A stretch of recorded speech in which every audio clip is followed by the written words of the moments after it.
তারিখে professor doctor Mohammad Yunus, Ashraful Hasan, রূপজাহান Begum এবং মোহাম্মদ শাহজাহান, যারা ডাইরেক্টর গ্রামীণ টেলিকম, তাদের বিরুদ্ধে শ্রম আইনে 4, 7 এবং 8 অর্থাৎ শ্রমিকদের চাকরি স্থায়ীকরণ করা হয় নাই এবং 117 যে তাদের বাৎসরিক অর্থিত ছুটি প্রদান করা হয় নাই এবং 234 যে তাদের মোট মুনাফার 5% লভ্যাংশ দেওয়া হয় না।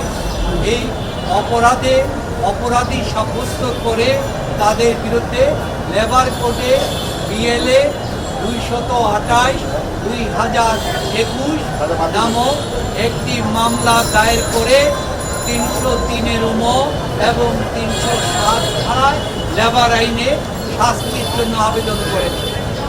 এই আবেদন করার পর বিজ্ঞ আদালতের কাছে আমরা মামলাটি প্রত্যাহার করার জন্য, অব্যাহতি দেওয়ার জন্য আবেদন করেছিলাম। ওইটাকে বাতিল করে এবার কোর্ট তাদের বিরুদ্ধে অভিযোগ গঠন করার পর সাক্ষীদেরকে শুনানি করে তারা এই মামলায় তখন অভিযোগ গঠন করার পরে 4 জন সাক্ষী দিয়েছে। এই মামলায় আমরা যে জিনিসটা তুলে ধরেছি, যে মামলাটা করা হয়েছে 9/9/2007 21 ইংরেজি তারিখে, কিন্তু এই তারিখে মামলা করার 5 দিন পর আমরা পরবর্তীতে 2 বছর পরে এসে জানতে পারলাম বাদী মারা গেছে। কিন্তু বাদী ওই মামলা দায়ের করার পর তিনি বা তার পক্ষে কাউকে নিযুক্ত করে বাদী করা হয় নাই এবং কাউকেই সেখানে করা হয় নাই, পক্ষভুক্ত করা হয় নাই।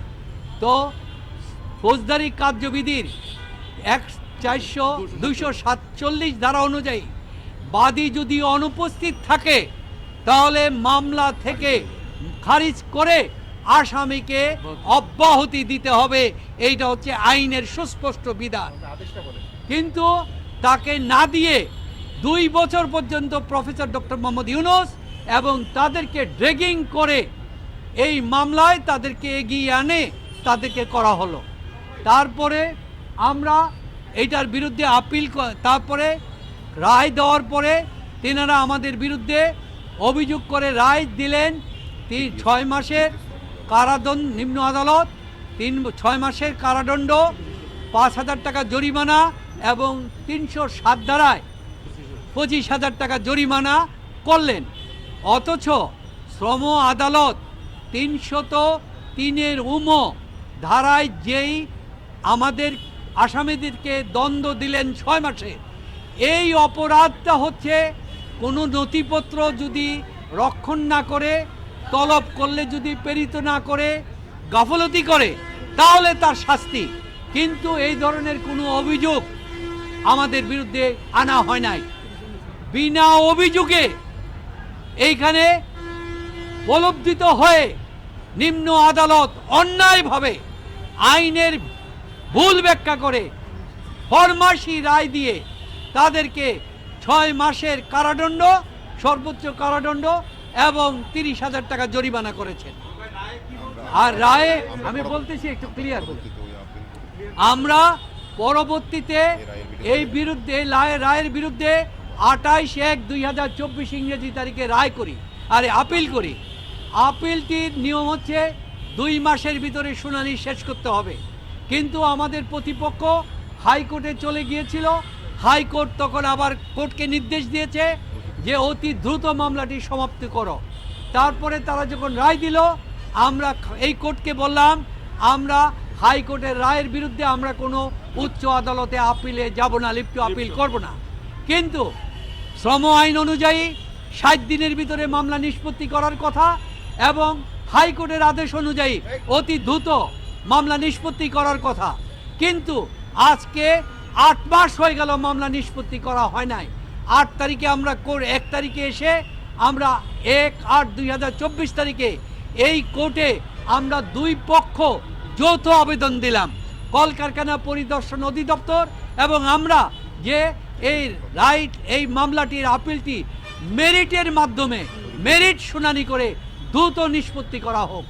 কোর্ট তখন এই আজকের ডেট নির্ধারণ করলেন মামলাটি শুনানির জন্য, এবং উভয় পক্ষ আমরা এখানে শুনানি করলাম, আমাদের পূর্ণাঙ্গ বক্তব্য দিলাম, মেরিটের সমস্ত জিনিস করলাম, যে এই কোম্পানির বিরুদ্ধে মামলা, অথচ কোম্পানিকে আসামি করা হয় নাই।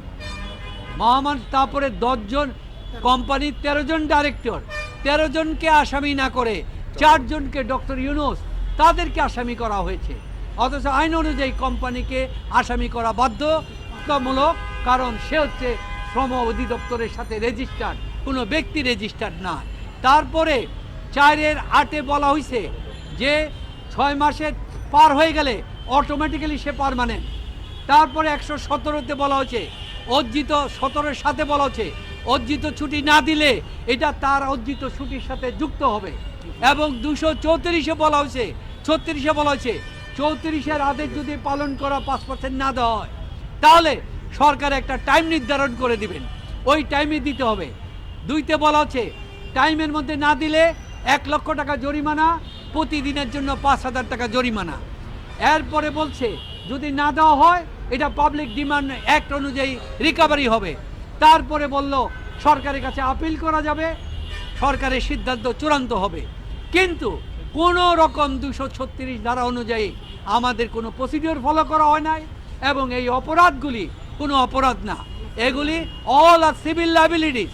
কারণ শ্রম আদালতে 3টি যারা আছে, যে একটা হচ্ছে অ্যাডমিনিস্ট্রেটিভ, আরেকটা সিভিল।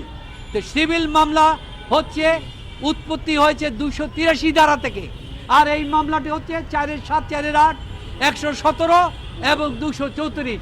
এগুলি ক্রিমিনাল অপরাধের মধ্যে চ্যাপ্টারে পড়ে না, অথচ এগুলিকে ক্রিমিনাল অপরাধ হিসাবে বর্ণনা করেছে, যেই জন্য জাতিসংঘ এগুলিকে পর্যবেক্ষণ করে বলেছে ন্যায়বিচারের সাথে প্রতারণা। তো সুতরাং আজকে কোর্ট এই সমস্ত জিনিস শুনানি করে বিবেচনা করে আজকে এই আপিলটিকে চূড়ান্তভাবে গৃহীত করেছে, মঞ্জুর করেছেন, এবং চার্জের থেকে আসামিদেরকে খালাস দিয়েছেন, এবং অব্যাহতি দিয়ে যে আসামি যে 4 জন, ডক্টর মোহাম্মদ ইউনূস, তারপরে হচ্ছে আশরাফুল হাসান, নূরজাহান বেগম এবং মোহাম্মদ শাহজাহান, তারা হচ্ছে চেয়ারম্যান এবং ডাইরেক্টর গ্রামীণ টেলিকম। অর্থদণ্ড সহ যা আছে এই মামলা, সমস্ত জিনিস এই মামলায় বাতিল ঘোষণা করা। আমরা অবশ্যই রায় সন্তুষ্ট, কারণ যেখানে আইনের শাসন প্রতিষ্ঠিত হয়েছে, আর যেখানে জাতিসংঘ বলেছে ন্যায় বিচারের সাথে প্রতারণা, এই জিনিসটার আজকে সমাধান করে বাংলাদেশের জুডিশিয়ারির মান, ইজ্জত, সম্মান আজকে বিশ্বের সামনে ধরে তোলা হলো, তাই আমরা সন্তুষ্ট। আজকে বাদী শুনেন, আমার কথা শুনেন, এটা তো বাদী পক্ষ তার আইনজীবীকে নিয়োগ অব্যাহত রেখেছে কি না রেখেছে তা তো আমরা জানি না। প্রশ্ন হচ্ছে আমি যদি আজকে এখানে না থাকি, নিয়ম হচ্ছে ইন পার্সন সে করতে পারে। সুতরাং বাদী পক্ষ সরকারি প্রতিষ্ঠান, কলকারখানা অধিদপ্তর, তারা যৌথ পিটিশন দিয়েছে আমাদের সাথে, এবং উপস্থিত থেকে আর্গুমেন্ট করেছে। আর্গুমেন্ট করার পর কোর্ট সন্তুষ্ট হয়ে রায় দিয়েছে।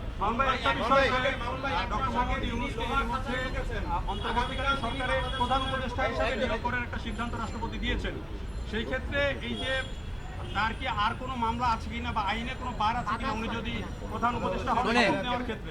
আপনাদের একটি জিনিস সংশোধন করে দিচ্ছি। আপনারা লিখেছেন ডক্টর মোহাম্মদ ইউনূস সহ তাদের বিরুদ্ধে 2টা মাত্র ক্রিমিনাল মামলা হয়েছে, একটা হচ্ছে লেবার কোর্টে, আর একটা হচ্ছে আপনার দুর্নীতি দমন। এইটা আজকে তো সমাপ্তি হয়ে গেল, আর ওইটা তো এখনো মামলা চলমান অবস্থায় রয়েছে, আর ট্রায়ালই শুরু হয় না। আর বাকি যে মামলাগুলি হয়েছে এগুলি তাদের ব্যক্তির বিরুদ্ধে হয় নাই, সেটি হয়েছে কোম্পানির বিরুদ্ধে, স্ব কোম্পানির বিরুদ্ধে, সেখানে কোনোটা নাই। আর গতদিন আপনারা একটা রায় ঘোষণা করেছেন, যে আপনারা বলছেন হাইকোর্টে বলছে 266 কোটি টাকা, 666 কোটি টাকা, জমা দেওয়ার জন্য এই ধরনের কোনো আদেশ হাইকোর্ট দেয় নাই। কারণ 2004 সাল থেকে আরম্ভ করে 2017 সাল পর্যন্ত গ্রামীণ টেলিকম সমস্ত ট্যাক্স দিয়ে এসেছে, যেটা deputy commissioner, joint commissioner, additional commissioner এবং কমিশনার পর্যন্ত অ্যাপ্রুভড হয়েছে। 2017 সালে আইনের নিয়মকে বরখেলাপ করে এটাকে রিওপেন করে ডেপুটি কমিশনার এটা ওপেন করেছে, যার কোনো ক্ষমতা নাই। তাই গ্রামীণ কল্যাণের পক্ষ থেকে মামলা করা হয়েছে। কেন চ্যালেঞ্জ করা হয়েছে? কেন এটাকে অবৈধ করা হবে না? সুতরাং এইখানে কোর্ট আদেশ দিয়েছে, এটা অবৈধ কি অবৈধ না, তার কখনো টাকা দেওয়ার ঘোষণা দেওয়ার অধিকার নাই। সেটা আপনারা ভুল দিয়েছেন, কোনো হয় নাই। এবং এটা কখন আসবেন এবং আমরা সবাই জানতে পারি যে এই বিষয়টা আগামীকাল প্রেস রিলিজ অলরেডি দেওয়া হয়েছে। আগামীকাল ডক্টর মোহাম্মদ ইউনূস সাহেব সম্ভবত 2টার মধ্যে 2:10 ঢাকা এয়ারপোর্টে ফ্লাইটে উনি নামবেন। শপথ কবে? না, এটা তো যা উনি তো এখনো তো উনি